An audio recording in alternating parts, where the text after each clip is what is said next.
Hello, guys. How are you all doing today? I pray all is well with you and your families.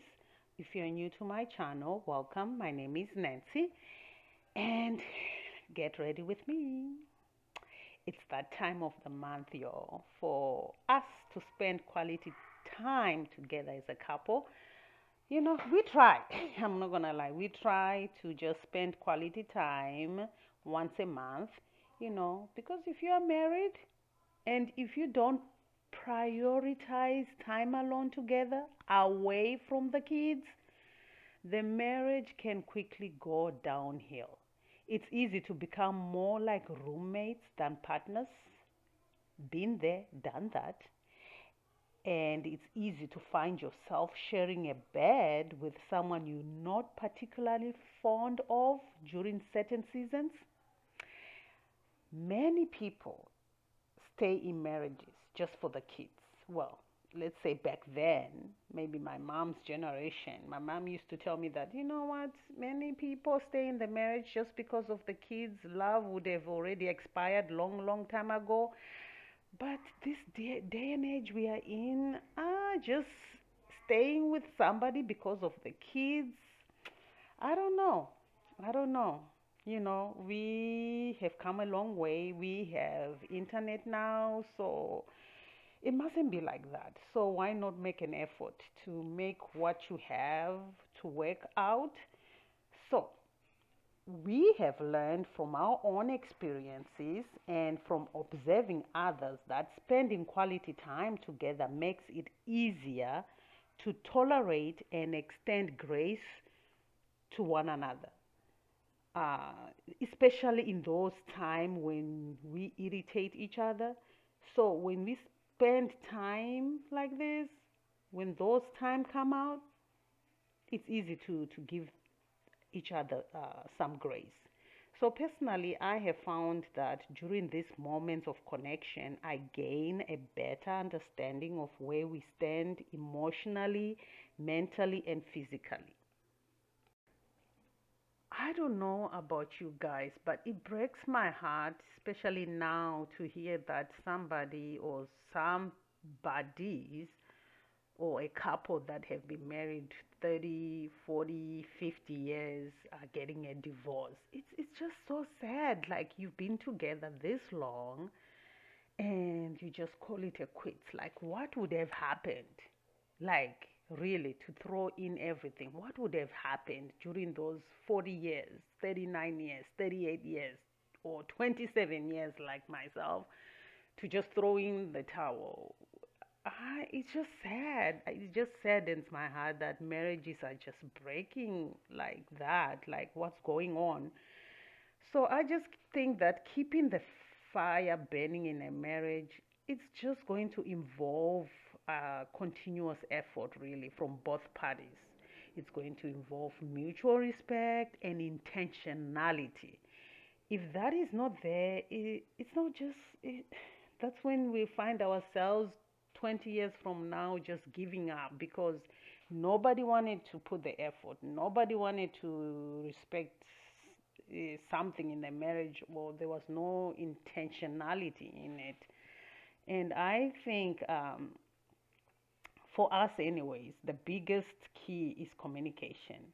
If I am not open and honest to my husband, or if he is not open and honest, then right there it creates like it creates that blockage. It means we won't be able to flow like we are supposed to flow. So I think just listening to each other actively is the key, and communicating your heart to one another is the key. And this spending quality time together, whether it's through date nights or shared hobbies or just simply talking to one another without distraction, because sometimes in this country you won't have any babysitter, so it's difficult to go out. So I think if you just put your we used to just put our kids to bed once they sleep, me and my husband, in the bedroom, we just spend that time talking. It can be heated arguments, but at least we were talking, that communication, that quality time without the distractions of the kids, it was happening. And that's very important. And the other stuff will just follow. Physical intimacy will just follow when you communicate, when you're open with one another. And yeah, and especially that appreciation, that gratitude to one another is key too, because if you don't appreciate each other as a couple or individually, or appreciate what one brings on the table, then you're going to take each other for granted. So we have to acknowledge each other's efforts, show gratitude, and just celebrate one another. And the other key thing is to just give each other room to grow. Like, we are not the same couple as we were 27 years ago. You know, I'm not the same person I was back then. I have grown. I think different. He thinks different. I like different things. So if we don't give each other that room to grow, to change as individual, then it becomes very unfair. It becomes a marriage with what can I say? A marriage with, I don't know. It just becomes difficult.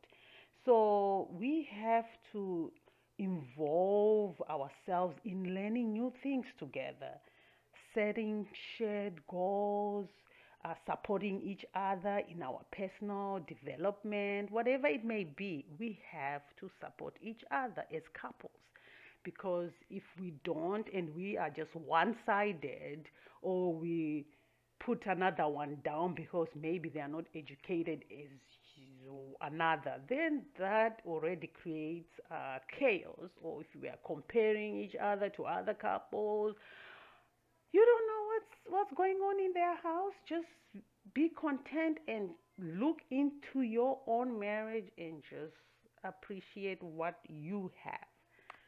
I think that right there is what can keep couples also together. I just believe when couples play together, just stay together and don't be stiff or one-minded. Like me, I was so it. I don't know. Maybe it's also my background. I was so closed-minded. I wasn't open at all. But when I learned to open myself up and to learn new things, uh, the marriage becomes enjoyable, because humor and playfulness have uh, have to be involved in that marriage, because by nurturing these aspects of love, we keep this passion and connection strong, and I think that will just make the union bearable. So really, I do agree that marriage is work. Marriage is partnership. But it can only be partnership when both parties are committed to the partnership. It's business, and if both of us, if we put the effort, uh, if we stay focused and make God be the center of the marriage, when we nurture one another throughout all the life changes, because there's going to be so much life changes. Life changes can be relationships that are around you, your children, it can be death, it can be health issues. If we are true partners, like if we are partners for life, then that strong commitment to one another will help the marriage to stand through the life challenges. So I hope you got encouraged. If you are in a marriage, or if you are looking to be married or to marry somebody, Marriage is a beautiful thing. Don't be scared. You know, if you are in a marriage and it's sour right now, you can spice it up and make it sweet. It's what you bring. And stop pointing fingers. You bring something on the table. Just look at yourself and say, what can I bring? What can I bring? Not what can I get. It's always about giving. So, yeah, we had a good time. We had a great time. I always look forward to doing these outings once a month. I look forward to it. So, thank you guys. I hope you have a great, wonderful week. I will see you in my next video. Bye.